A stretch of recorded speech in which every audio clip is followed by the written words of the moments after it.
Hello, and welcome to 3 Things You Need to Know This Week, our regular series designed to help you sift through the noise across financial media and understand what really matters for markets. To stay up to date with our latest market insights, subscribe to our YouTube channel or visit fisherinvestments.com.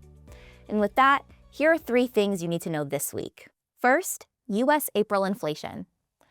On Friday, the Bureau of Labor Statistics will release April Consumer Price Index data. The primary concern among investors for April's reading is the effects of the Iran conflict.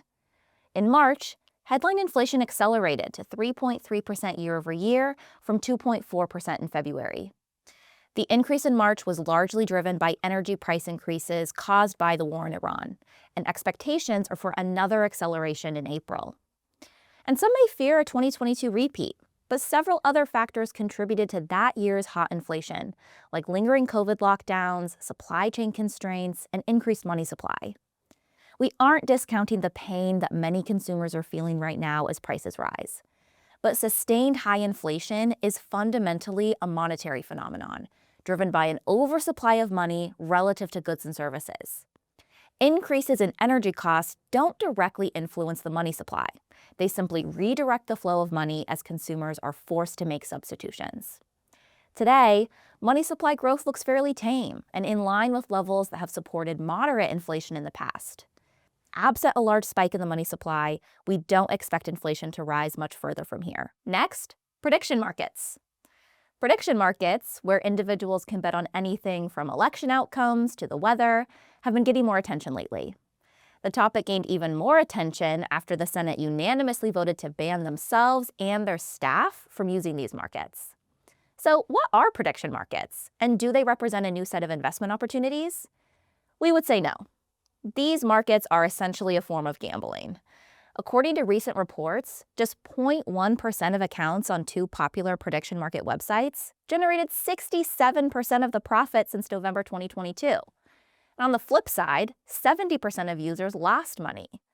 And since these platforms are relatively new, regulatory oversight and enforcement is still limited and evolving.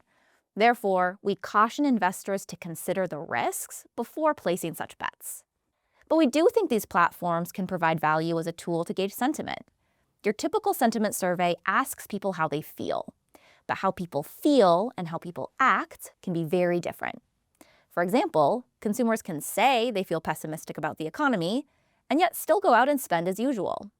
And prediction markets are a way for people to vote with their dollars. If someone is willing to risk actual money on an outcome, that can mean they hold a stronger conviction in that outcome. Participants aren't necessarily betting on what they know, unless they're using insider knowledge, which regulators are just starting to crack down on. Rather, they're betting on what they think and what they hope. That's why prediction markets can still be wrong, but we think they capture collective expectations more dynamically than traditional surveys. Finally, protecting yourself from financial fraud. The unfortunate reality is that financial fraud is a growing threat, and AI has made scammers more sophisticated than ever. In 2025 alone, the U.S. Federal Trade Commission reported $15.9 billion in consumer losses, up from $12 billion in 2024. Investment-related scams solicited over social media are one of the most pervasive scams, accounting for $1.1 billion in losses. Recent headlines have hyped the risk of scammers using AI to exploit weaknesses in companies' cybersecurity. But the reality is that losses from scams don't just happen from hackers forcing their way into computer systems. Often, it's consumers themselves handing over their information or money without even realizing they've fallen for fraud. So what should investors watch for? There are a few consistent patterns.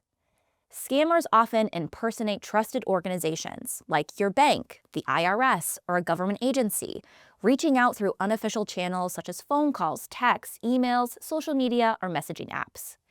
They typically claim there's an urgent problem or a prize that's just out of reach, then pressure you to act fast before you have time to verify. They often demand payment in unusual forms like cryptocurrency, gift cards, or wire transfers. Fraudulent communication also tend to share 3 common traits. They're unexpected, unsolicited, and urgently ask you to do something. Protecting yourself comes down to a few disciplined habits. Resist pressure to act quickly. Never share personal or financial information in response to an unexpected request. Verify the sender's identity through official channels before clicking links or returning calls. And if something feels off, pause and talk to someone you trust, whether that's a financial professional, a family member, or a close friend. A second opinion can save you significant trouble. The same principles that guide long-term investing apply here. Scammers count on fear and confusion to do their work, but informed, patient investors are far harder targets. And that's it for this episode of 3 Things You Need to Know This Week. For more of our thoughts on markets, check out This Week in Review, released every Friday. You can also visit fisherinvestments.com. Thanks for tuning in, and don't forget to hit like and subscribe.